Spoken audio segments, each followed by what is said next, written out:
Good afternoon, and thank you so much for joining us for this symposium this afternoon. My name is George Lopez, and I have the great privilege of serving as the Vice President for the Academy for International Conflict Management and Peacebuilding here at the U.S. Institute of Peace. Welcome all for this great celebration, not just of a book, but of a set of ideas. Before I ask Pamela All to bring up and introduce the panel, I wanted to begin with a small story.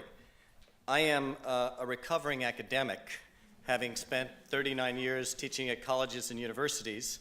And in the fall of 1996, I walked into my large Introduction to International Relations class with a heavy book, Managing Global Chaos, under my arm, with lots of students sitting out there in an auditorium much like this, holding the book because it was the book for the course.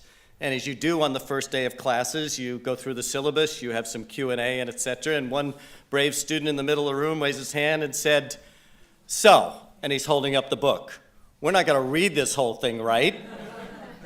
Now, being an insecure academic and worried about the quality of the challenge that had just come to me, I thought for a second and I said, "Oh no, not possibly. You're going to memorize it." And a bunch of students, but Managing Global Chaos, which is what that course did, was mirrored by really dozens and then hundreds of courses over the last decade through 4 volumes produced by this fabulous team of Chet Crocker, Pamela All, and Fen Hampson.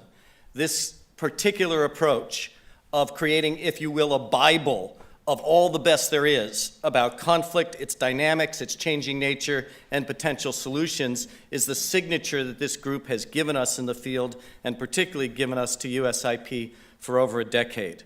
So we're delighted to have this symposium and book launch today, a number of the authors and particularly 2 of the editors here, and we're particularly thrilled to be able to kick this off with a particular kind of beginning, a keynote, if you will, by Rafe Segerin, who is vintage for this volume now in 2015.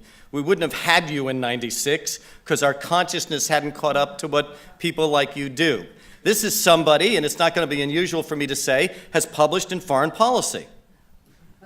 People in this room say, "So what?"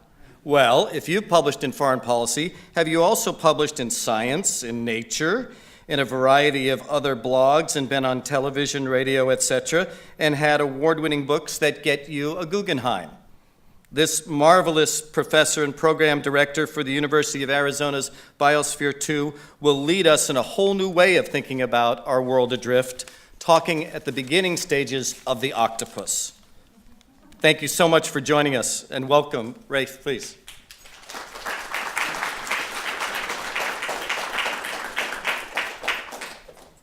So I just need what's on my screen to be on that screen.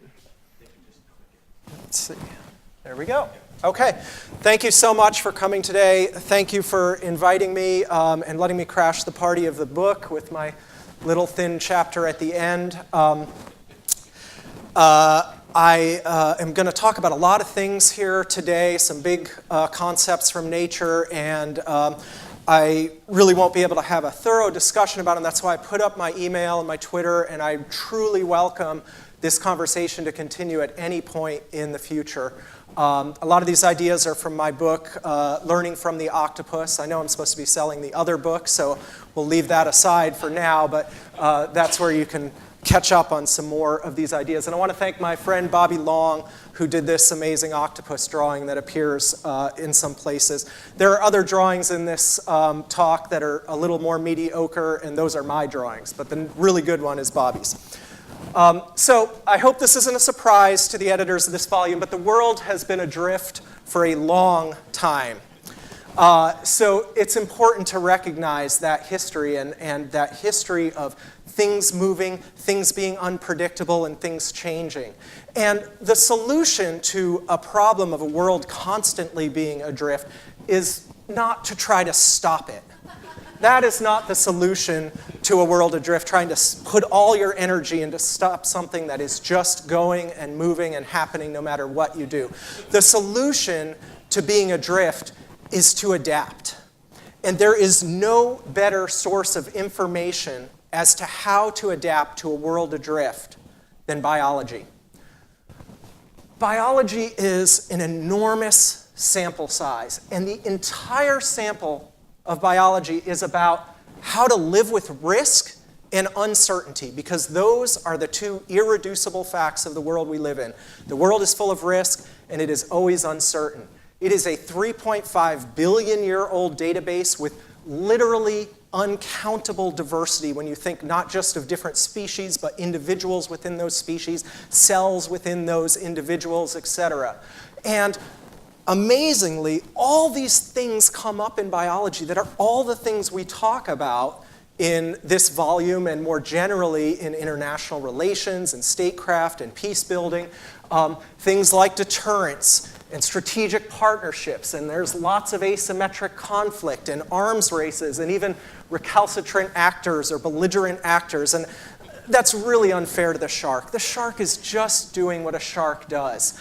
And that, in fact, is the other reason that biology is such a powerful set of data to use when thinking about managing conflict, because biology really is about as value neutral as you can get. This is my friend and hero in marine biology, Ed Ricketts, who appears in a number of John Steinbeck's novels. He was Steinbeck's best friend, and he's sort of a marine biologist philosopher. And what Ed says here is great. He says, studying animal communities has this advantage. They are what they are. They cannot complicate the picture with worded idealisms. And I think any of us who have dealt with conflict and different parties has had to deal with those worded idealisms that are covering what is the true nature of the problem. Biology shows you in raw detail what is the problem and how you solve the problem. Now, in a world adrift, biological systems do have limitations. Specifically, they are not able to plan, they are not able to predict what's going to happen, and they are not able to perfect themselves.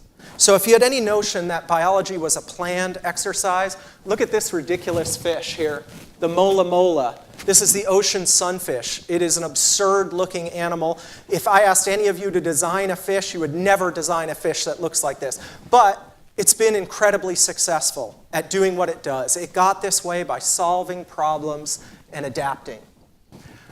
Organisms in nature do not have the luxury of being able to predict what's going to happen in the future. Sometimes we assume because, say, organisms before a big tsunami or earthquake are acting strangely that they're predicting what happened.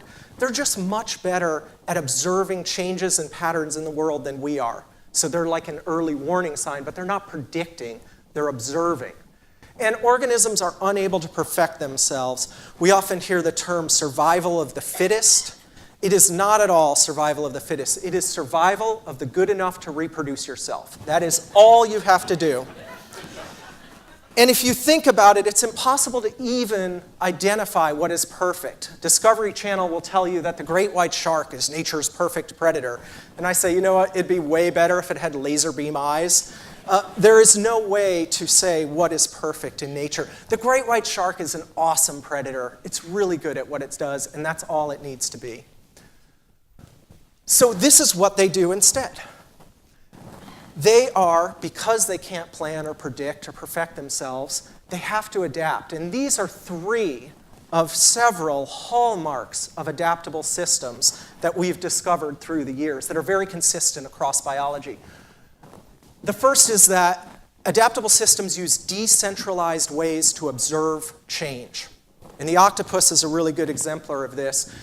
When it wants to change its color to match its environment, it has millions of skin cells spread all over its body, responding to their local environment, which gives the octopus as a whole its camouflage. This is a good system for quickly and accurately observing change in your world. Secondly, biological systems, all biological systems, are massively redundant. This is amazing because biology is constantly stressed for resources, and yet it spends a lot of resources making multiple copies of things, making little variations on multiple copies of things in every level of biology, from the genes to cells to individuals to populations to ecosystems. There is massive redundancy in biology, and it is a way of mitigating this uncertain world that you live in. It's a way of hedging your bets. Then all biological systems are symbiotic. No organism does it on its own. Every organism is engaged in symbiotic partnerships with many other organisms, and these take on a huge diversity of forms. And many symbiotic partnerships came out of relationships that used to be in conflict, and the partners found that they could solve problems better together. And those symbiotic units come into conflict with other symbiotic units, which then become larger symbiotic units. The history of life, amazingly, is a continual spiral towards greater and greater cooperation. That is amazing and profound. And what symbiosis allows an organism to do is to expand your abilities to adapt, because you will never be perfectly adapted to your environment. Now, organisms are quite a bit different from institutions, from things that humans make. And I'm going to talk about institutions very broadly, thinking about any kind of institution, a business, an NGO, a state, a collection of states. And I think that, although I'm using broad brush strokes, I think you will see little bits of truth in everything I say in every institution that you've ever worked with or worked for. So institutions are organized to reward centralization. They reduce redundancies. They're constantly looking to be more efficient, to cut the fat, and to get rid of all that wasteful redundancy. And in many ways, they resist symbiotic partnerships. And that organization pushes them to do things, and we've seen this in all the institutions we work with. They like to develop strategic plans. They like to use predictive models, and they always look for perfect solutions. And there are a whole host of consultants out there who love selling institutions predictive models.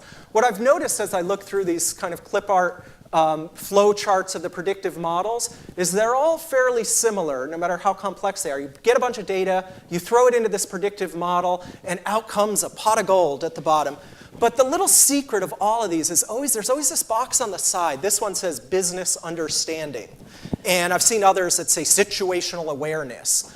I'm guessing, my hypothesis is if you look at organizations that had a predictive model that ended up working for them, I'm thinking that this box is actually probably really big in their organization. And the predictive model actually didn't do much, because that box is where the people who are observant and intelligent about the situation they're in lies. Likewise, organizations are always telling you to give 100%, or in this case, become your goal, give 110%. If I had that motivational poster up on my cubicle, I would kill myself. And I mean literally, I would kill myself, because if you give 100% or 110% to one task, that leaves no energy to do everything else you have to do, or to do something different when the environment changes. Now, biological systems, however, are quite a bit like what I'm going to call, because I haven't seen a good term for it, so I'm just going to cop a term here, adaptable cultures. These are all these things we're reading about constantly these days, things like crowdsourcing and crowdfunding and maker spaces that are using 3D printers to generate the Internet of Things, and technology-enabled networks, which Sheldon writes about in this book. Which allow for things like citizen science in my field, which is an amazing breaking of the academy and letting individuals do science and contribute to science. And also business things like Airbnb and Waze and Uber. These are all of a type. They're all decentralized, redundant, symbiotic systems that are adaptable and solve problems in our world. And the writing about these, especially early articles, the kind of things you'll see, 5 or 6 or even 8 years ago in Wired magazine, is almost utopian in nature. There's this idea that maybe these adaptable cultures are almost causing the demise of institutions or completely replacing institutions. And these things are happening everywhere. Increasingly, they become legitimized. In one of Chet and Fen and Pamela's chapters, They have all the elements they're talking about of symbiosis, redundancy, and decentralization. And so a question comes up, do we believe the hype? Is this really that this decentralized network world is going to replace the role of institutions in our world?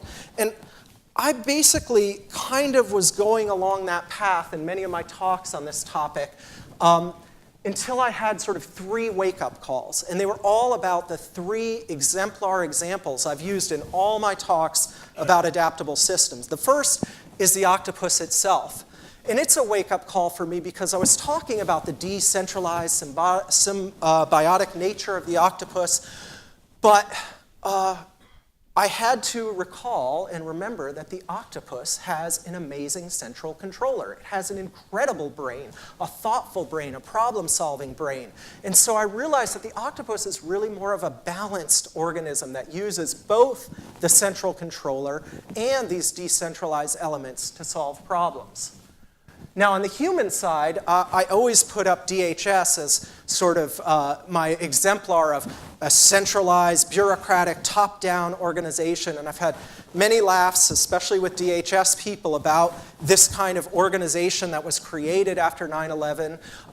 And more seriously, one of the big failures of DHS, the response to Hurricane Katrina, and simply the organization and how that got in the way of FEMA's ability to respond. So that was always on my mind. And it wasn't until a few years in of talking about this that I had any bother to turn the spotlight on myself and the tiny little institutional world that I have any control over, which is my university classroom. And I realized, oh my God, my university classrooms are organized just like DHS. I'm the professor in the red box there. I have this universe of information out there. I select what I want my students to learn. I push it into the classroom, that green triangle, and all my little boxes are my students lined up there, and I expect them to get that information and spit it back to me in some organized fashion. So I'll return to what I did about that. But then my third exemplar, which was what I thought was the example of how to do this right, Google flu trends. So Google uses all of us as those decentralized observers, those decentralized redundant observers, and when we're typing in flu-related terms, because maybe someone in our family has some symptoms. And what was amazing with Google Flu Trends is it precisely tracked the centralized CDC trace of flu, except Google claimed they could get you this data 2 weeks earlier. That seemed amazing to me and a great story about a decentralized system, except that Google Flu Trends stopped working. So a couple years ago, Google Flu Trends just went off the map and in fact almost doubled the prediction of what flu actually was in that particular year. So the geniuses of Google immediately got to work and looked back at it and realized that they could bring it back onto a tight correlation with the actual CDC data by taking little bits of the CDC data and reinserting it into their algorithm, and it came back into line. But again, that shows you, like the octopus, the need to have this balance between what can a centralized institution do and what can this decentralized world do for us. So those wake-up calls made me think about how can we have a symbiosis of what institutions do well and what these adaptable cultures do well. I've talked about what adaptable cultures do well, but what institutions do well and that is useful in this new world adrift, or this old world adrift, is that they often have a vision, a global vision, a vision that's much wider in time and in space than individual local actors can have. That's important. They can understand what boundaries might exist or what we might want to see for boundaries or rules or norms in going after a certain problem. They can certainly provide resources to independent actors and may be able to amalgamate resources more, like the octopus. All those skin cells running around need resources, and it's that central brain and mouth and other parts of the octopus that get those resources and spread them out to those actors. And often the reputation of an institution is excellent cover, is a place for these independent actors to be able to work and know, if I solve this particular challenge out there, there's something that's going to help me spread it out and get it out there. And sometimes it's just the reputation of the institution. So you combine these skill sets, and what you get are the conditions for natural selection. And this is the thing that's been missing, is how do you mimic this amazing process of natural selection, which, as Richard Dawkins has said, is a simple process that ends up giving us redwood trees and humans. And amazingly, natural selection is both a theory and a process. It's the whole ball of wax. And what natural selection has done through this very simple process of taking variation, selecting among that variation, and reproducing the winners in that selection is led to everything, that whole huge database of biology. But how do we replicate it safely, ethically, in our own world? Because we often talk about how we've sort of stepped off the path of natural selection. How do we bring it back in? And this combination of the best things that institutions can do and the best things that adaptable cultures can do is how we get there. So the step that institutions have to take to start this symbiosis going is very simple. And it just involves changing from a posture of giving orders to issuing challenges. So when an institution gives orders, it says, we know what's best for you, go do it. When an institution issues a challenge, it says, we're all facing a problem here. Who among you can help us solve this problem? That's the switch there. And this capitalizes on all the strengths of an institution. You need the vision to even understand what is the best challenge to put out there. You can't just go out to a bunch of people on the internet and say, would you design something really cool for us? It helps to have a vision of what is the problem that we need to get at. It helps to have boundary conditions and rules about what you want this solution to do, whether it's a technological solution or an intellectual solution. What are the ground rules of this game we're working in? Because it's no good that someone invents something that doesn't do anything useful or can't work in the particular environment, conflict environment or business environment that you're working in. Certainly, institutions can provide resources to a challenge. And when British Parliament issued a challenge in the early 1700s to figure out how are we going to understand longitude at sea, and they issued a broad challenge, they put a lot of money into it. But it turns out, now that we have a very rich database of challenge-based problem solving just in the last 10 years, that it takes very few resources. Because if people believe in the mission of your organization or the mission of the challenge, what the challenge is trying to solve, and this relates a little bit to the reputation part, they will fall all over themselves to solve the challenge. And we've seen again and again that people will not worry about the resource or the monetary prize to solve the challenge. Sometimes it's a boon to their own reputation. Sometimes they're just convinced that they want to solve this challenge and no one has asked them before. So you take that and you combine it with these elements of these adaptable cultures, and it happens quite naturally. Once you issue the challenge, all these decentralized agents start responding to the challenge, and they bring their own little redundancies to it because each person out there is sort of a redundant problem solver with slightly different skills and abilities. And that leads naturally to working symbioses because someone who has a set of abilities says, well, I can solve part of this challenge, but I'm really going to need, say, a computer programmer to help me solve the whole challenge. And so symbioses develop naturally out of a problem that needs to be solved. And so here's just one quick and simple example of a challenge. When Android wanted to get in the game on mobile, one of the things you always do in a business is you develop a logo. And most businesses, 99.999% of businesses, develop a logo and hold onto it for dear life. You don't touch the logo, you don't mess with it, we'll sue you if you do.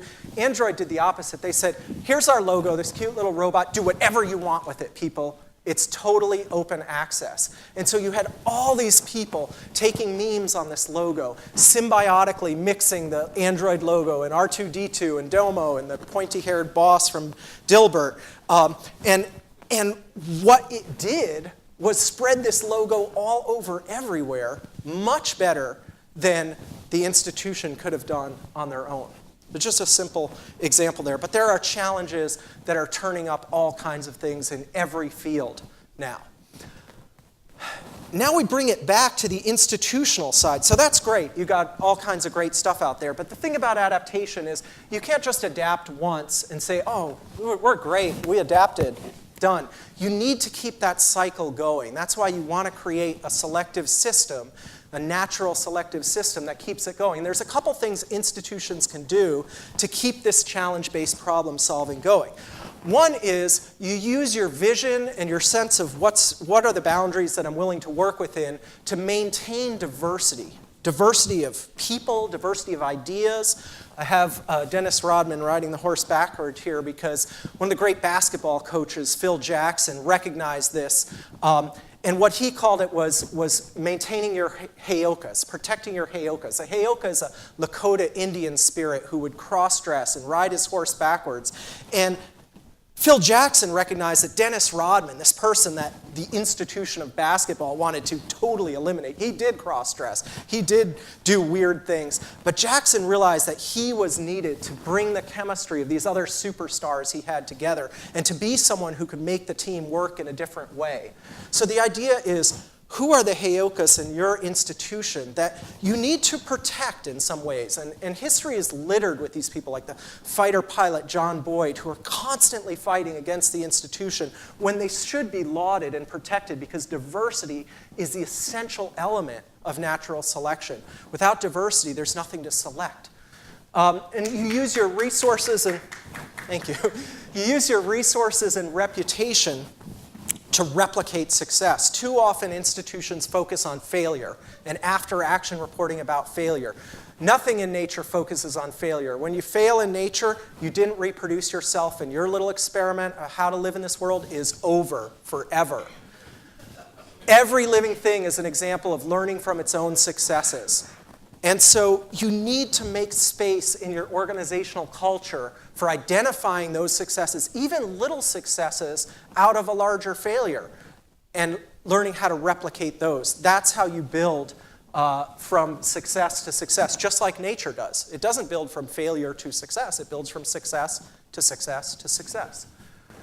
And so you put this all together and you start to get this spiraling pattern of ever greater growth towards more and more problem solving. And if you've been listening, what I've started to slip in here is the idea that the institution and the adaptable cultures are coming together symbiotically, but the institution itself is not just saying, how can we make the world change around us? The institution is changing itself.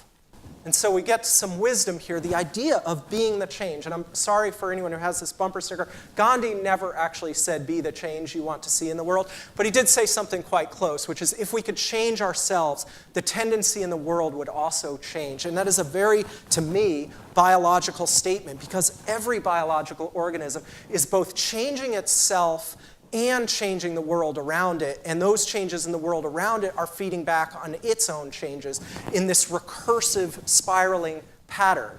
And if you want your institution to be an agent of change, the institution has to change along with everyone else you're asking to change. So, putting the spotlight back on myself and my Department of Homeland Security style courses, which are very typical of every university course, I had to say, how can I change my own institution? And I recognized as I tried to look for what is blocking my system, I realized that there was this document. There is this document called a syllabus, or in business, it's called an agenda. And it is the guardian of central control. In fact, it's the guardian of the worst aspects of institutions because it makes an assumption that your course or your meeting is going to be predictable. And it makes a plan about what you should be talking about. I have to make my syllabus at the University of Arizona a year and a half before I teach the class to get it all approved. I've never met any of my students. I don't know what they want to learn or what they need. Fortunately, it's made of paper. And what we do in my class now is the first day of class, I say, everyone take out your syllabus. And then I say, let's rip it up. We rip up the syllabus. Just a little aside, people ask me, well, why do you even have a syllabus? I have a syllabus because my dean requires me to have a syllabus.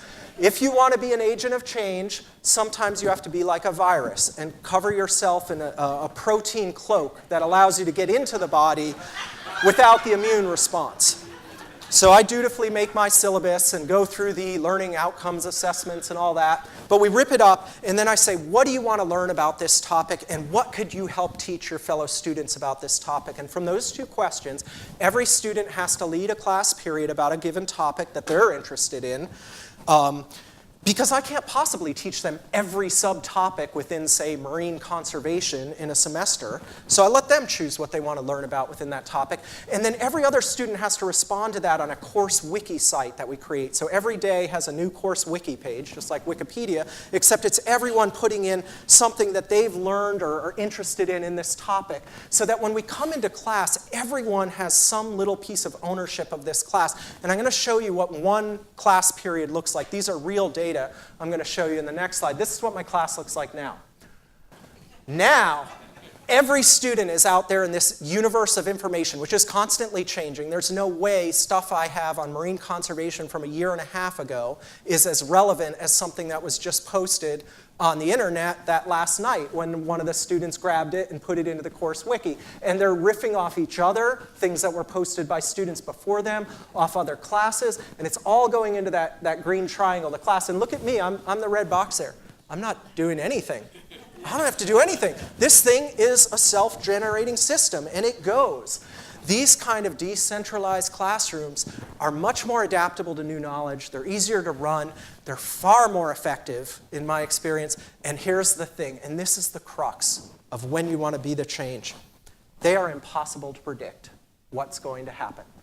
I know they're going to be good because I've been running them for a few years now, and I know they're going to work. First, I was terrified that they even work.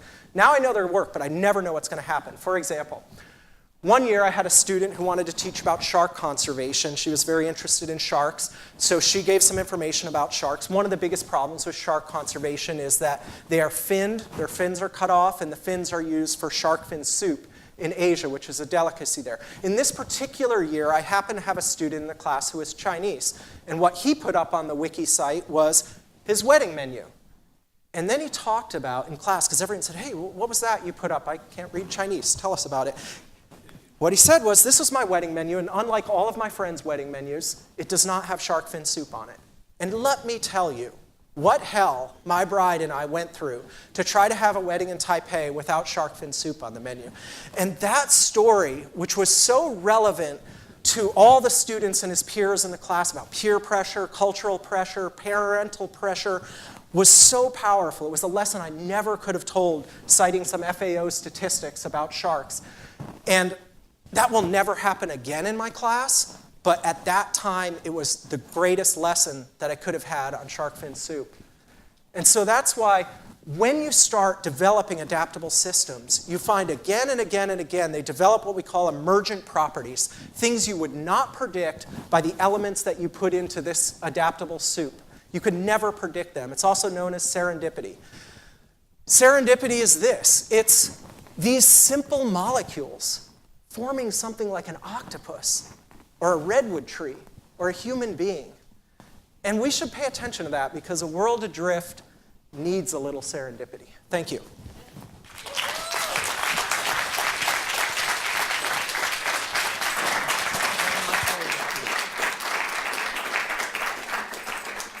Thank you. There will be an opportunity to ask Rafe questions after we go to the panel. If I could invite the panel to come up to the stage. Thank you. I'm going to show you exactly where you're going to sit because this is not going to be adaptable. You're right according to where you're sitting. Ellen, I'm here? you will sit here. Chet, you will sit here. Sheldon, you will sit here.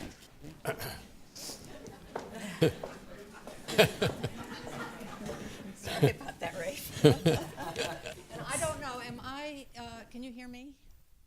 Yes? No? Yes. My name is Pamela All, and I am a senior advisor here at USIP. I'm also a senior fellow at the Center for International Governance Innovation in Canada.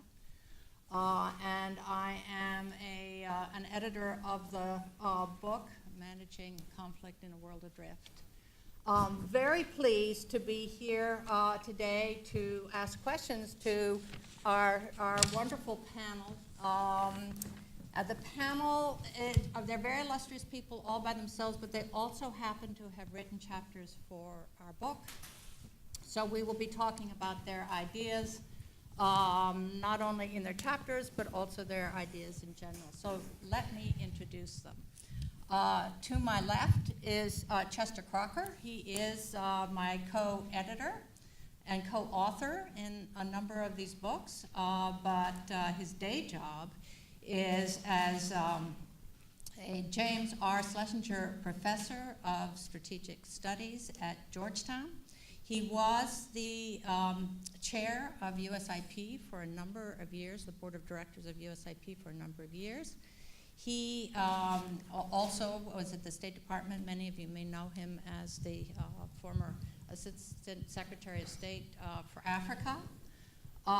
He serves on many boards, both corporate and nonprofit.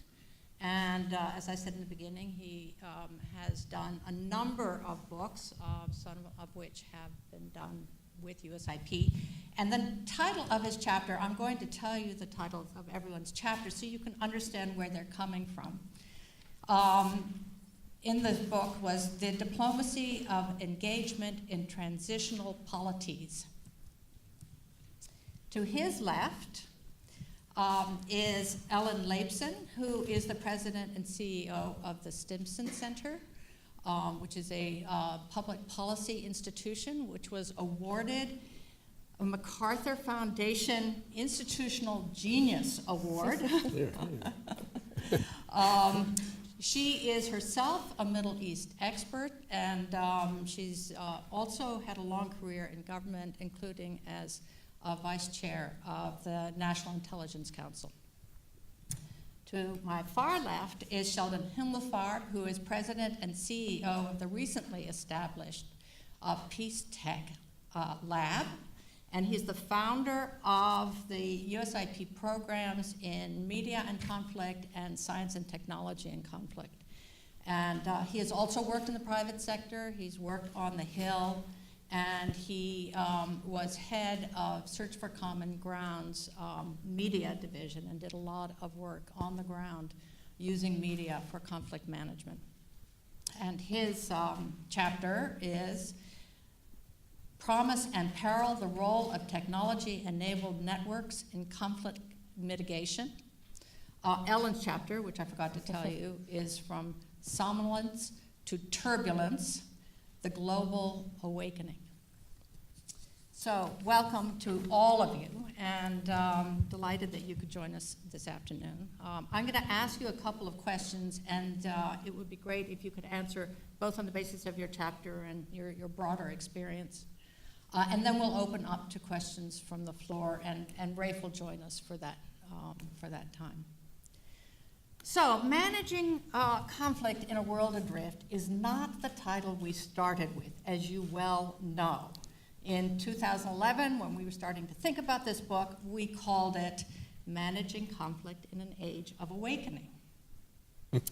So, the first question really is, does a world adrift actually capture the world environment that we're in today? And if it does, what does it mean to be adrift? And how are we adrift? And what are the reasons for it? And I'm going to start with Chet on this one, because we actually made the final decision to change from awakening to adrift. And so I'm not going to answer it, but I will ask you to start us off. Well, I think the short answer is that we are living in a world adrift. We're seeing an unregulated diffusion of agency, authority, and responsibility to all sorts of other actors. Unregulated. It's not a centralized system. And so you can see that in various aspects. You can see it in terms of the normative divisions in our world today, which are getting more and more pronounced. You can see it in the questioning of established state boundaries in one region after another. You can see it in the uncertain relationship between governments and societies, wherein governments are playing defense and societies are playing offense quite often. And you can see it in the system overload that many decision makers in governments, powerful and less powerful, face. Systemic overload of issues and challenges. This creates a situation in which governing is not as much fun as it used to be. Let me let me leave it there for starters. Ellen, you really wrote the central chapter on awakening. So your thoughts, Thank please.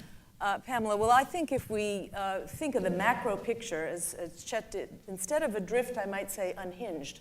That we used to think we knew what the sort of organizing mechanism was, and either some of the screws are loose or that central engine isn't working quite as well as it used to. But since my chapter was about the bottom-up stuff, the sort of individual empowerment, the role of kind of the super empowered individual, the spontaneous creation of networks and new organisms that are defiant of the state, to me the word adrift is a little too gentle. Okay? It feels peaceful and gentle, and I really think what we're seeing from the end of the Cold War through the Arab Spring is a kind of agitation or turbulence. It's more volatile, it feels more aggressive to me than adrift.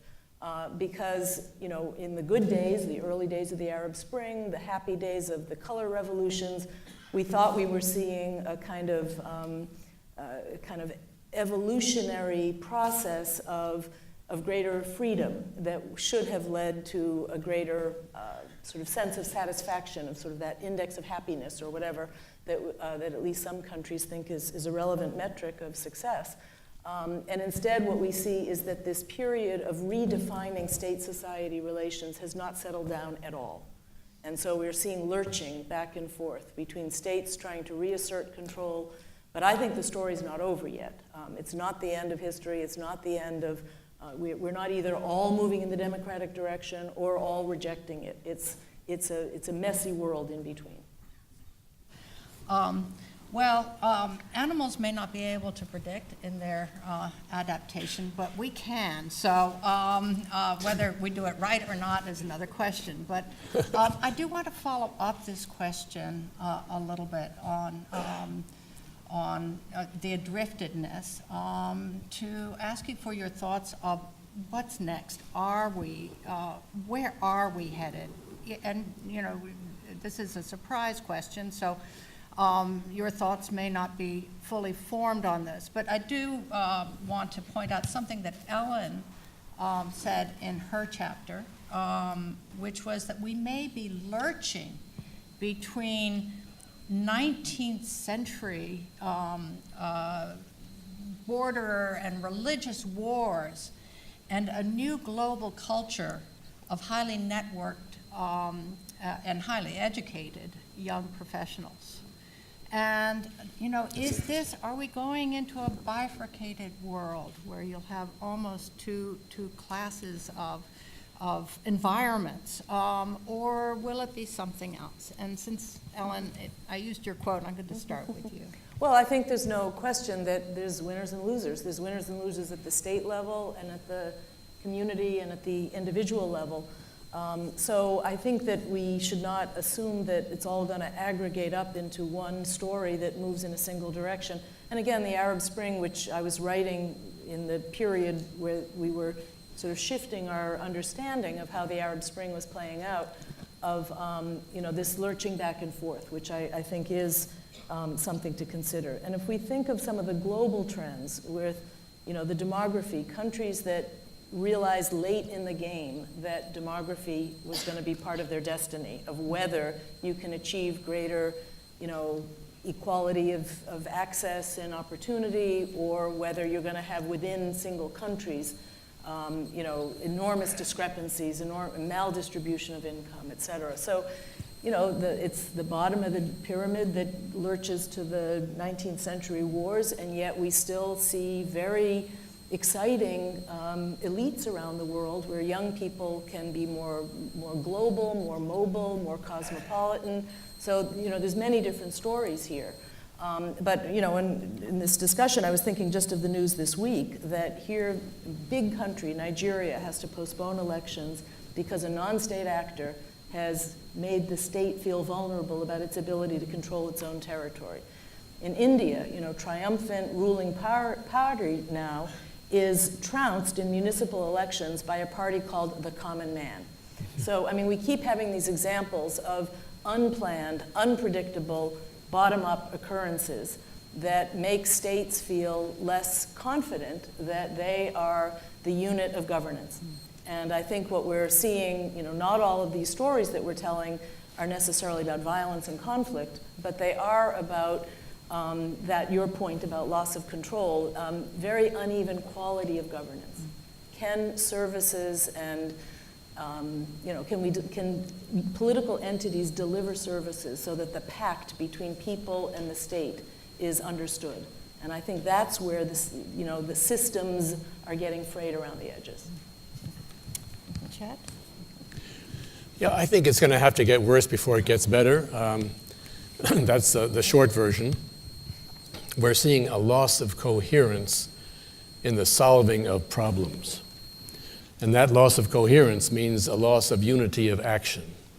It's not that I want to see a centralized brain controlling conflict all over the world, but we are seeing the breakdown of coherence and unity of action. And, you know, there's some obvious cases of that. The lack of unity over dealing with Ukraine, the lack of unity over dealing with Syria explains why these conflicts go on and continue. I can put it the other way. The exceptions prove the rule. Think about places and examples where we are seeing unity of action and we are seeing coherence. I think of the example of negotiations in the Philippines over the territory called Mindanao. Very, very impressive, complex unity of action. I think about the international response to the initial wave of terrorist incursions into northern Mali. It was quite an impressive example there of lots of different kinds of actors coming together. The current negotiations in Colombia are quite an interesting example of a unity of action. But those are exceptions, not the rule. You know, I'm encouraged, Chet, you talk about lack of unity. As I said, I think we are going through a real period of adaptation, if you will, and I'm very encouraged about what I'm seeing at local levels in terms of local communities adapting. When you talk about unity, the way the local communities in the Kenyan elections stepped up and found all sorts of ways of promoting a peaceful election, it was very much bottom up and top down. Similarly, communities are learning more about how to build their own resilience. So I don't know that this is about lack of unity at a government level or whether or not we are just seeing a complete transformation in terms of that disaggregation, if you will, of ownership of the levers of power that is being, of course, facilitated by the information technologies. And by the way, what concerns me is that the story is by no means written in terms of the ability of the march of technology to continue to facilitate this progress, meaning that in all of the international governmental bodies, whether it's the International Telecommunications Union, ICANN, whatever, there's a huge debate going on between those governments who would like to control those means of communication and others that are in favor of a freer governance structure. There's a huge debate going on, so I really think that that is going to be a major determinant about stability in the future, whether we are able to keep those channels as free and open as they have been today.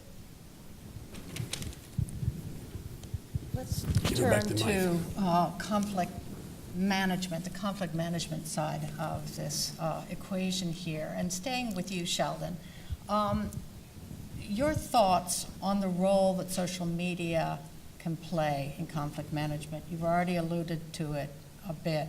There are many people who say social media can be captured by anybody. It's a neutral tool, and therefore you can't really count it as a useful mechanism of conflict management.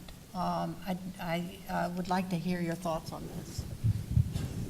I'd sort of like to speak more broadly than social media around the technology environment. And here I think we are going through a complete transformation in this world of conflict management and peace building. And I've written a piece about this recently that, I was in India in December and met a group of 13-year-old girls who lived in literally one of the poorest places on earth, the Dharavi slums, largest slums in Asia. And they were using the MIT app maker that's available online, do-it-yourself app maker, to create a mobile app that sounded an alarm, sent a message to their networks, and located them in the event they were confronted by some threatening situation, a gender violence situation. That's a group of kids without any resources doing conflict prevention in their communities. And I'm seeing that everywhere we go, whether it's Afghanistan or Pakistan or South Sudan. I'm seeing those kinds of entrepreneurs for social change everywhere.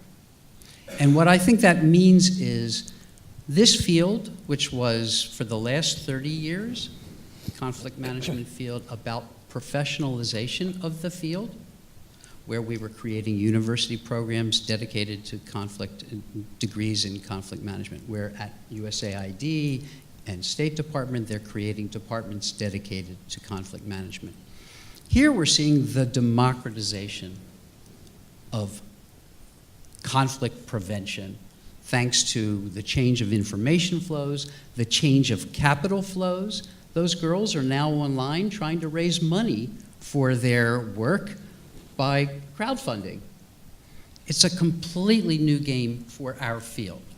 And I think that if we are going to, as the Wayne Gretzky metaphor or advice, skate to where the puck is going to be, 30 years' time, that's what we're going to see. We're going to see lots of young, we're going to see lots of individuals, local communities that actually own this space of conflict management, conflict prevention in a way that we've never seen before.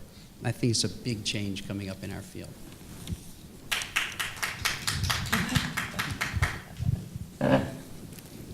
Thank you. Ellen, could we turn to the Middle East for a moment? Maybe you could give us some of your thoughts about the roles that the United States, or how is the United States positioned as a conflict manager in the Middle East today? I've got my mic working. Well, it's a painful question, because I think we are in a period where the U.S. is generally seen, and I think now has absorbed this in our own analysis, of having less leverage and influence than we used to have, wanting very much, and part of this was our own kind of liberal values. When the Arab Spring occurred, we sat back and said, we don't want to impose ideas, solutions, next steps. We want to wait until these newly empowered governments, societies, individuals indicate what it is they want from us. Libya, for example, we waited for the so-called Libyan government to tell us what they needed in terms of security, and in hindsight, the Libyans deeply regret that we, NATO, the US, didn't come in and sort of say, here's what you need, we can help you now. So there's this awkward readjustment, I would say, of power relationships in which the United States is trying to demonstrate great respect and acknowledgement that change has to be indigenous, authentic, coming from these countries themselves. And as a consequence, we almost compound the problem of a perception of reduced American influence and leverage. I think there's still great energy. There's a lot of smart ideas about, through assistance programs, engaging with civil society, et cetera. I think there's so much, goodwill in the United States to try to contribute productively to those countries where the security environment permits us to still operate. But these are very hard times. I mean, if you think of our relationship with Egypt, where the attitude towards independent action by civil society is very tough right now. They don't want international NGOs playing in that field anymore. They've created an environment that's less congenial for their own domestic NGOs. So it's, I would say, a hard time to try to either measure or be particularly proactive and optimistic about our role. In some of these countries, I think we have to wait for a slightly more propitious moment. I was struck in the national security strategy of President Obama that instead of talking about the Arab world more generally, he kept talking about Tunisia, the one country left that is still on track to genuine structural institutional change in a democratic direction. Chet, Ellen mentioned the word leverage a number of times, and I know this is a particular interest of yours. And I think over the last 10, 15 years, we have learned the limits of hard power in the conduct of foreign policy. But I wondered where you saw the sources of our leverage coming from in the future. That's a big question, and I think I would start by paraphrasing the president's reference to not doing stupid stuff. You get leverage and soft power by avoiding doing the wrong things, by not creating bad precedents, not creating vacuums. So that's a starting place. I think we also can get leverage by developing our coalition building skills, and we are pretty good at that. Domestically in this country, we are superb at building institutions and linking institutions together. And it happens symbiotically, Rafe. It happens spontaneously. But internationally, we're more accustomed to foreign policy as sort of like football. You know, there's an us and there's a them, and there's white hats and black hats and so forth. So we need to develop and invest in our civilian agencies and their capacity to build coalitions. I think there was a reference earlier to diversity, I think that Rafe mentioned. We need to institutionalize ways to have multiple advocacy systems in our foreign policy decision-making process. Now that's a mouthful, but what it means is keep your ears open and remember that diplomats get paid the same for listening as they do for speaking. And it means that presidents who are smart surround themselves with people who are smarter. And it means that people listen to more than one voice from the interagency. So there's lots of things about developing our soft power. I think we could do better at building confidence-building mechanisms around the world. It's needed in Eastern Europe. It's needed in the East China Sea and the South China Sea. So there's lots of things that we can do. We need to build decentralized coherence. If I can try to kind of sum up what I heard from the keynote here. We could go on for another several hours, but I do want to give a chance to the audience to pose their own questions now that I've monopolized you for this time. And we'll invite Rafe to come back up to the podium. Please, if you could, I think there will be runners with microphones. If you have a question, could you get their attention? And perhaps you could even form. Oh, you can just raise your hand. Please identify yourself and your affiliations and to whom you're asking the question. My name's Peter Humphrey. I'm an Intel analyst. I'm troubled that so many of the world's conflicts are attempts to frustrate self-determination. And I wonder, as an evolution of a species, whether it isn't time to sacrifice the holy cow of territorial integrity and replace it with an ethic of routine referenda, routine plebiscites, to the point where at some time the UN will enforce self-determination rather than territorial integrity. We're just losing too many hundreds of thousands of dead over frustrations of territorial integrity. And I just want to call for a new evolution in foreign policy. Is that Question? Well, is it possible? Is it possible? Would someone like to take this on? It's okay to take apart countries if you do it by negotiation. We've seen the soft landing of the former Czechoslovakia. It can be done. What you do not want to do is take apart countries at gunpoint. There are alternatives to breaking up countries into more independent units, which is autonomy agreements, as you know, which sometimes work. Maybe sometimes they don't. So we have to look at some of those examples. I'm thinking of Aceh, for example, in Indonesia might be a case that one could point to, or what's about to come up in Mindanao in the Philippines.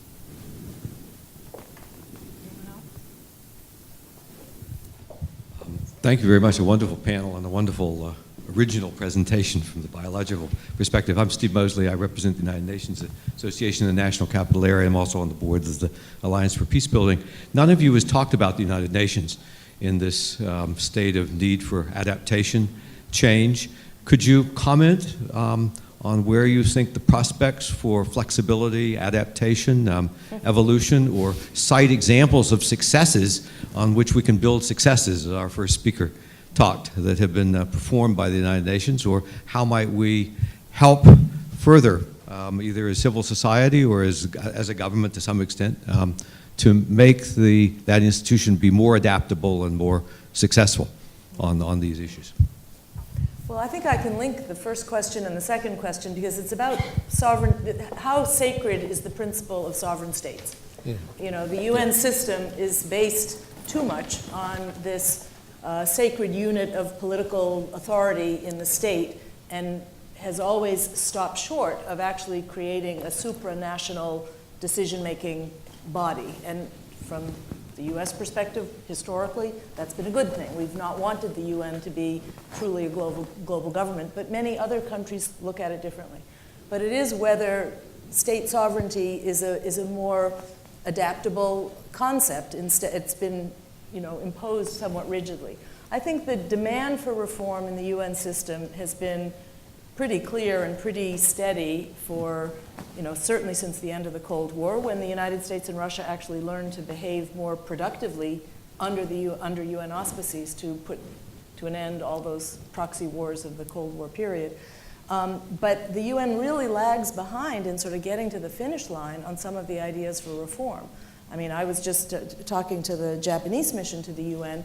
They've tried about 6 different ways to say, why can't we be given a little more to do in this institution? Why can't we redistribute some of the authority and the decision-making power in the UN system to the countries that actually pay the bills and care about being global citizens, et cetera? So there is it's that over-democratization, if you will, that every state has an equal vote, and it's very hard to build consensus.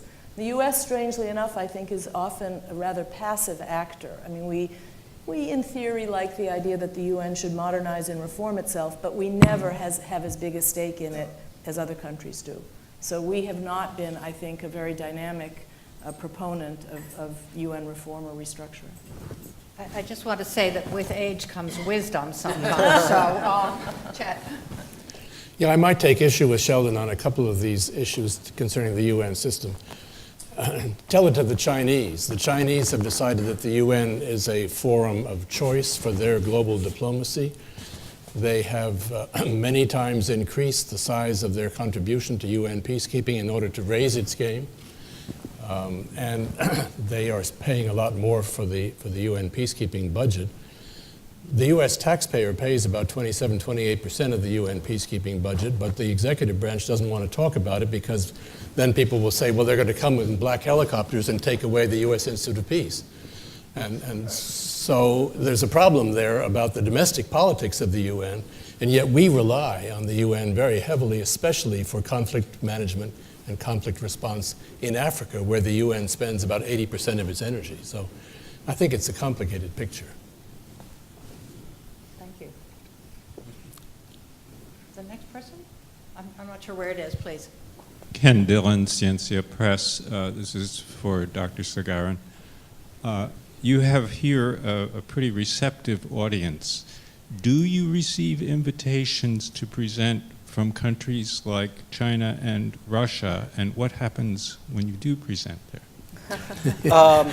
I haven't gone to those countries. I thought the first steps of me entering hostile territory was going to the Department of Homeland Security and going to State Department, going to some businesses that are rather staid, like Coca-Cola.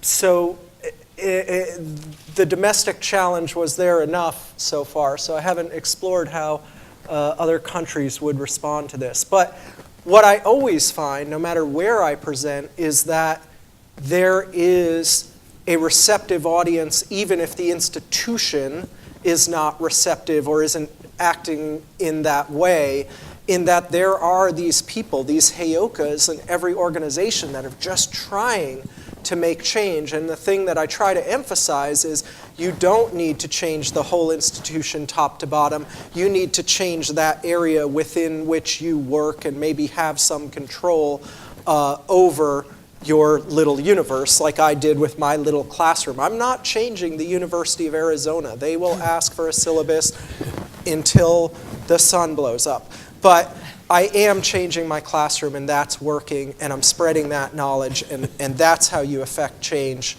even within a larger institution. Hello. I'm not sure if this is working. Yes. I'm Terry Taylor, and I was fascinated by the earlier discussion about the UN, because I'm working at UN headquarters at the moment. And so I was fascinated to hear that, but I'll resist getting into the questions raised, because I disagree with some of the points. But I wanted to get, I hope you don't think this is just semantics, but the very title of the book, Managing Conflict, this is a term that drives me nuts at UN headquarters, because there's some fanciful idea that somehow conflict can be managed. I'm not talking in a military sense, I'm talking in a political sense. And also the idea that conflict can be prevented. That's another term that drives me nuts in the UN. And these words are really important, or convey a message of impossibility, in my view, and unreality. And the ideas put forward by Rafe, he knows why I would agree with some of the points, all the points he made, is that we're haven't yet grasped the bottom-up importance of the processes that are going on, whether it's in communications or science and technology, the evolution of that, and the democratization of everything. Joe Nye put it well decades ago about the democratization of violence, but we have to spread that idea to everything else. And we're missing the successes, and some of them have been illustrated by your experience in Search for Common Ground, and myself in the Middle East by working across boundaries where there's a convergence of interests, and that's where we should be looking. So the question is, have we got the wrong terms? Because they really do have fundamental effect, and we should think about managing to survive conflict in a world adrift. And please, all of you should feel privileged to answer that question. No? Well, but I agree with Terry that the phrase managing conflict almost sounds like a concession to me, that we're not going to be able to prevent it, so therefore we'll manage it, and the notion, and it conveys a false sense of control, if you will, that it's somehow manageable. So I realize it's a hard choice of how do you convey in as few words as possible really what really is a range of responses to a messy world. And I think this is how we've used that word. I mean, within the conflict resolution field, there are fights, between conflict resolution, prevention, management, transformation, and you can get caught in the vocabulary for a long time. We tried to find a word that that was flexible and stretched over all of these topics. But you're right. I mean, it's not perfect. There is a distinction between conflict resolution and conflict management, Terry, as you well know, and the terms get debated a lot, as Pamela's just said. The focus on conflict management is managing the violent aspects of a conflict. You're not going to get rid of conflict. Conflict is universal. Conflict is human. Conflict can be constructive. Conflict can be transformative. But the issue is, do you manage or limit or prevent the degree of violence and human tragedy that comes from conflict? That you can address. You can't necessarily control its full dimensions. I think we had one more question here. Is that right? And then we'll have to cut it off. I'm Elizabeth Dvorak-Little. My question was, I've spent the last 18 years in fragile states and conflict zones, working as a conflict specialist. And so my question is actually very similar to Terry's, and perhaps we've touched on it. I was going to posit that there was an argument that was sort of teased at from the side of a couple of your panelists, and I've truly enjoyed everything that was said, firstly, thank you. But there was a comment that sort of is teased out that perhaps conflicts are organic in nature, and that we don't have predictive planning, and we ought to throw that, look at that, deconstruct that model that we can. My experience is that a lot of times we have strategic plans, we have conflict resolution plans, but there's not the longitudinal funding. Often, particularly in my work with the UN, we often, UNTOP was never fully implemented. So it was, and the second thing is that there often is a dichotomy between the work of the NGOs in implementation and civil society and the work of the multilateral institutions on the governance level. And until that is solved, and local ownership is, as we certainly saw in Dayton, lack of implementation, until that is solved, that the modeling is there, and if there were to be ownership and longitudinal vision and longitudinal planning and implementation of those plans, that conflict resolution or conflict, however you want to call it, the terminology is not very good in English, but that we could do far better. That it's not a matter of the paradigm not working, and I'm wondering if we could have any comments on that. That's just my personal opinion. Closing statement. Well, I'll just take the first part of that question about if we could have the resources to then implement our plans. But that is part of the reality. I imagine if organisms in nature could gather the resources to exponentially grow their neurons, they could do much more in terms of the planning and predictability thing. But if your situation is that in this environment, funding environment, political environment, you cannot get the resources to implement a plan, it means your plan doesn't work. Because the plan is part of a larger universe, a part of a larger environment. And that's exactly why these organisms don't plan, don't predict, and don't try to perfect themselves. I don't imagine it's because they haven't tried to. It's that natural selection has run that out because it was just too much of a waste of resources without enough return. And so you have to look at the situation in terms of where is my institution in reality in this situation when you want to think about being adaptable. Rafe's octopus, the centralized brain and the decentralized tentacles. I just wanted to pick up on one of the things you said.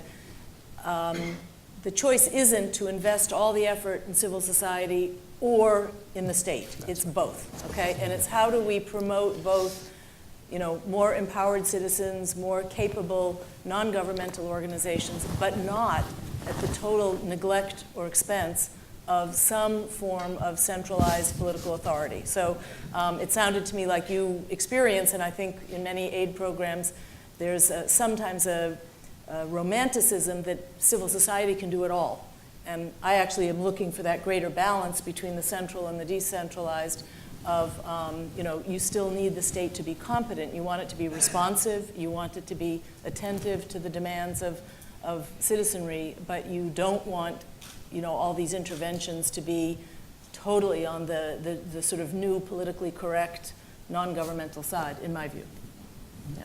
But to this point about resources and investing in both the civil society and in institutions, the disparity, if you will, between a $600 billion defense budget and a $60 billion international aid and diplomacy combined budget speaks volumes to where we think what we think is our primary conflict management strategy. It's warfighting. And unless we rethink that balance, it's the military teaches this very well. A vision without resources is a mirage. And if we're really going to make this shift, we need to rethink that balance. And I also think we need, again, in this brave new world of citizen peace builders, we should be thinking a lot harder about a world in which there are 6 billion cell phones and only, tens of thousands of blue helmets and diplomats in the world. How do we empower those 6 billion people with cell phones to become peace builders? I really think that was one of the themes. Your last slide on Gandhi, if we can change the way we think, we can change the tendencies of the world. I think there's a big shift in thinking about how do we make it, in living in a world where really of scarce resources, of global interdependence, and therefore where everyone has to be a peace builder. I think one of the things that needs to be said in a discussion like this is that there are so many different types of conflicts that we're addressing. And they're not all the same, and they don't call for all the same skill set. If we're talking about the Syrian civil war, that's one set of issues and challenges. If we're talking about, resolving a conflict, let's say within Nigeria, that's a very different kind of. If we're talking about what to do to head off the U.S.-Russian standoff, which is becoming a fundamental and very, to me, dangerous pattern in contemporary international affairs, that's a different set of skills that we're going to need to work on. So we really have to figure out what our priorities are, who's good at what, and where the U.S. can establish a set of priorities for its own diplomacy. The number of issues that a president can focus on in a given year is really quite short, as we have seen. Thank you very much. Will you join me in thanking the great panel and great keynote?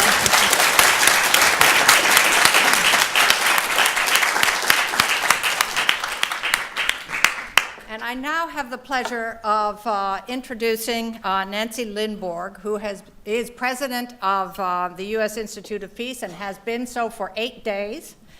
And before that, until the end of January, she was assistant administrator for the Bureau of Democracy, Conflict, and Humanitarian Assistance at USAID. And before that, she was president of Mercy Corps, a global aid agency, which does terrific work. She has been living in conflict and working on conflict for years, and we are absolutely delighted that she has chosen to come here and lead USIP into its next chapter, and I hope all the way through it. So, thank you.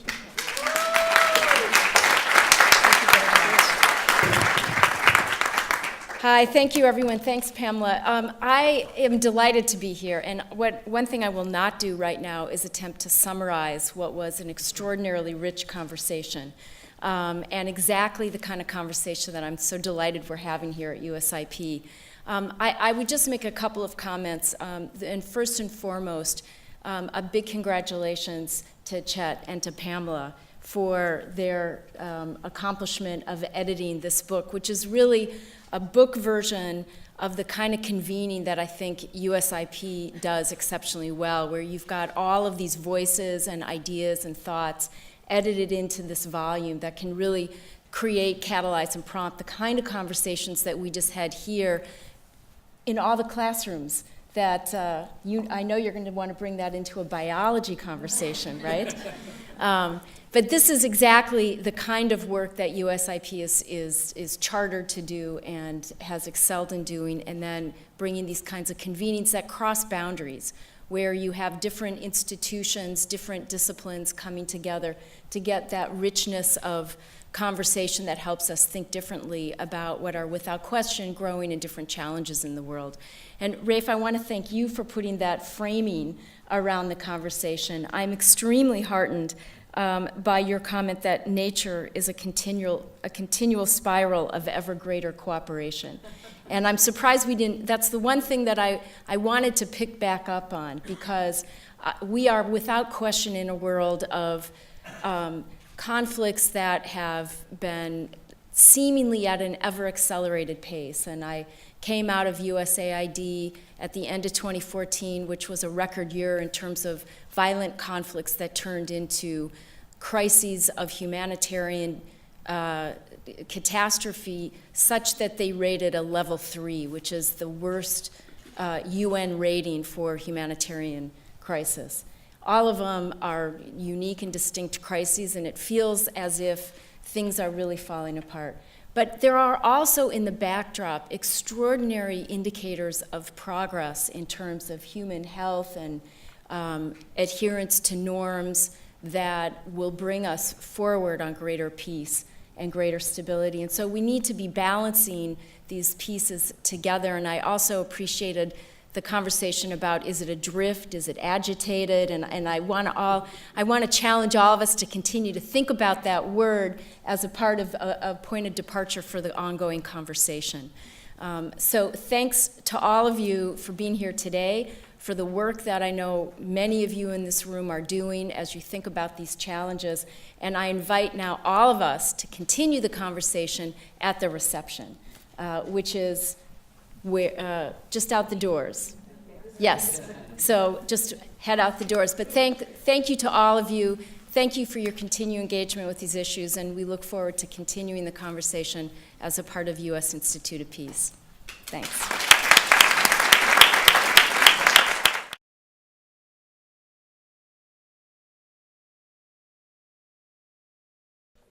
Good afternoon, and thank you so much for joining us for this symposium this afternoon.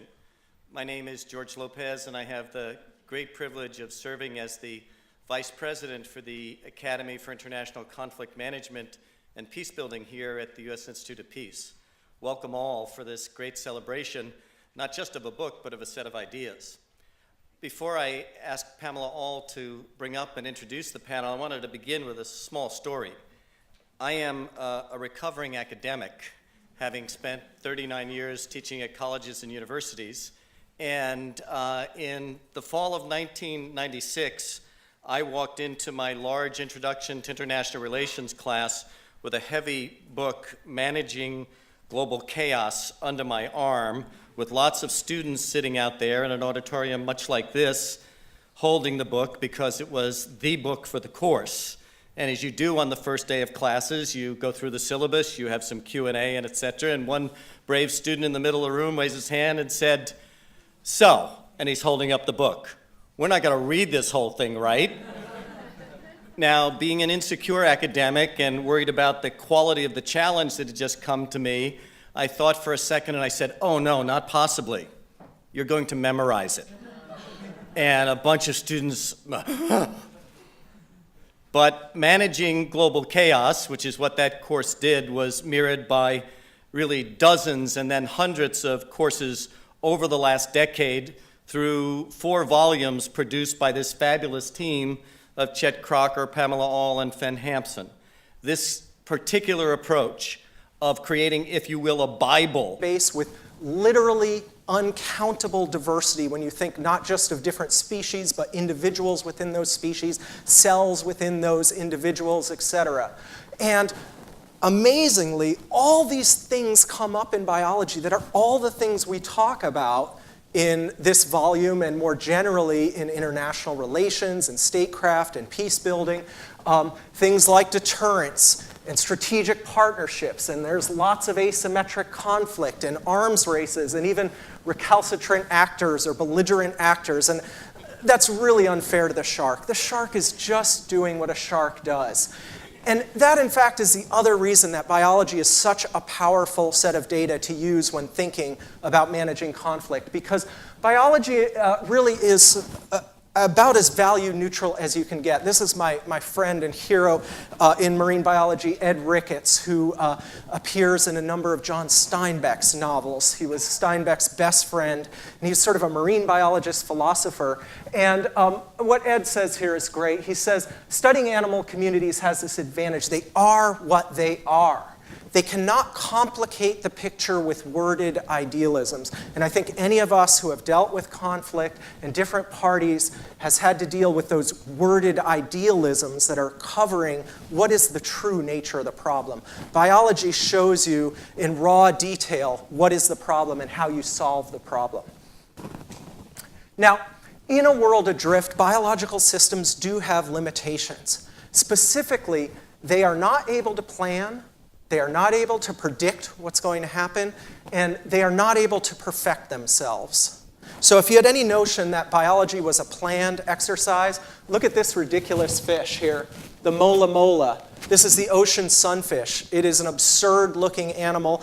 If I asked any of you to design a fish, you would never design a fish that looks like this. But it's been incredibly successful at doing what it does. It got this way by solving problems and adapting.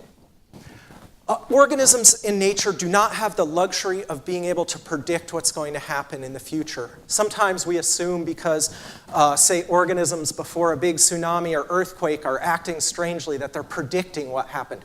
They're just much better at observing changes and patterns in the world than we are. So they're like an early warning sign, but they're not predicting, they're observing. And organisms are unable to perfect themselves. We often hear the term survival of the fittest. It is not at all survival of the fittest. It is survival of the good enough to reproduce yourself. That is all you have to do. And if you think about it, it's impossible to even identify what is perfect. Discovery Channel will tell you that the great white shark is nature's perfect predator. And I say, you know what, it'd be way better if it had laser beam eyes. There is no way to say what is perfect in nature. The great white shark is an awesome predator. It's really good at what it does, and that's all it needs to be. So this is what they do instead. They are, because they can't plan or predict or perfect themselves, they have to adapt. And these are three of several hallmarks of adaptable systems that we've discovered through the years that are very consistent across biology. The first is that adaptable systems use decentralized of all the best there is about conflict, its dynamics, its changing nature, and potential solutions is the signature that this group has given us in the field, and particularly given us to USIP for over a decade. So we're delighted to have this symposium and book launch today, a number of the authors and particularly two of the editors here, and we're particularly thrilled to be able to kick this off with a particular kind of beginning, a keynote, if you will, by Rafe Segerin, who is vintage for this volume now in 2015. We wouldn't have had you in 96 because our consciousness hadn't caught up to what people like you do. This is somebody, and it's not going to be unusual for me to say, has published in foreign policy. People in this room say, so what? Well, if you've published in foreign policy, have you also published in science, in Nature, in a variety of other blogs, and been on television, radio, etc., and had award-winning books that get you a Guggenheim? This marvelous professor and program director for the University of Arizona's Biosphere 2 will lead us in a whole new way of thinking about our world adrift, talking at the beginning stages of the octopus. Thank you so much for joining us, and welcome. Rafe, please.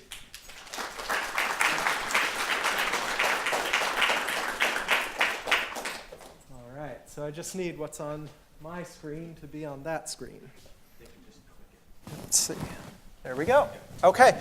Thank you so much for coming today. Thank you for inviting me and letting me crash the party of the book with my little thin chapter at the end. I am going to talk about a lot of things here today, some big concepts from nature, and I really won't be able to have a thorough discussion about them. That's why I put up my email and my Twitter, and I truly welcome this conversation to continue at any point in the future. A lot of these ideas are from my book, Learning from the Octopus. I know I'm supposed to be selling the other book, so we'll leave that aside for now, but that's where you can catch up on some more of these ideas. And I want to thank my friend Bobby Long, who did this amazing octopus drawing that appears in some places. There are other drawings in this talk that are a little more mediocre, and those are my drawings, but the really good one is Bobby's. So I hope this isn't a surprise to the editors of this volume, but the world has been adrift for a long time. So it's important to recognize that history and that history of things moving, things being unpredictable, and things changing. And the solution to a problem of a world constantly being adrift is not to try to stop it.